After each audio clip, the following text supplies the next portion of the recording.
बिस्मिल्लाहिर्रहमानिर्रहीम। आज हम बना रहे हैं फ्रूट चाट। ये सेब है, खरबूजा। अब हम अपनी चाट बनाएंगे। हमने क्रीम चाट नहीं बनाएंगे हम इसमें इमली की चटनी बना के वो इसमें शामिल करेंगे और मसाला मज़ेदार चटपट से चाट तैयार करेंगे। हमने सेब काट लिए।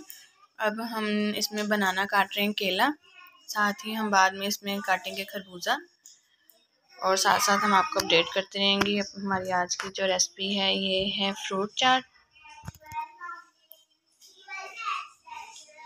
चाट के लिए बना रहे हैं इमली की चटनी। इसमें हमने 1.5 गिलास पानी लिया है और 1 पाव इमली और 1/2 कप जो है इसमें चीनी का शामिल किया है, 1 चम्मच नमक। अब इसको आधे घंटे के लिए रख देंगे, फिर इसको हम जो है थोड़ा सा पकाएंगे।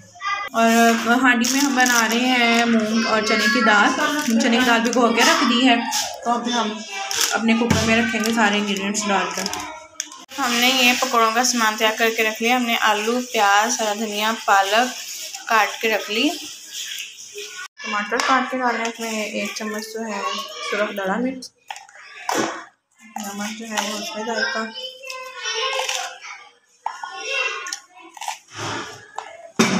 सुरख मिर्च 1 चम्मच, हल्दी पाउडर 1 चम्मच। इसको वेट लगा के अब हम इसको 10 से 15 मिनट के लिए चूल्हे पे रखेंगे।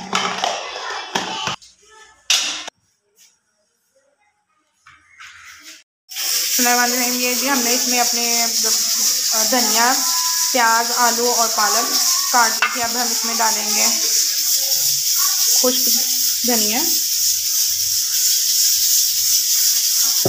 और नमक, सफ़ेद जायका,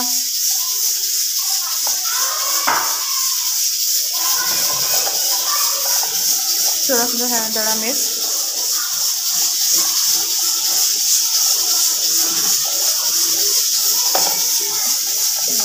जो है पाउडर। इसमें हम बेसन ऐड करेंगे।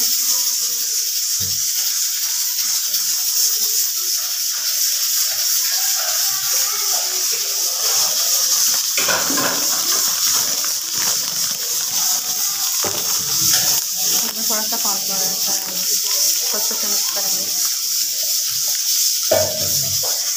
ये देखिए अब हमने जो पकौड़े हैं अपने फ्राई करने शुरू कर दिए हैं, क्योंकि ये सबसे ज़्यादा टाइम लगते हैं, इसलिए साथ साथ हमने कहा इसको ज़्यादा करें। और ये हमारी जो है दाल तैयार हो चुकी है। सॉरी टू से जो तड़का जल्दी में बना के डाल दिया वो हमें याद नहीं रहा, लेकिन ये देखिए हमारी दाल की लोग कितनी प्यारी आई है। सारी टाइम ज़रा जल्दी होती है हर काम की। पकौड़े फ्राई करते हैं। ये एक तरफ हमने जामे शरी और दूसरी तरफ हमने टैंग बना लिया है। ये हमने तुख मलंगा भिगो के रख दिया था। अब हम इसको शामिल करेंगे अपने दोनों शरबत में।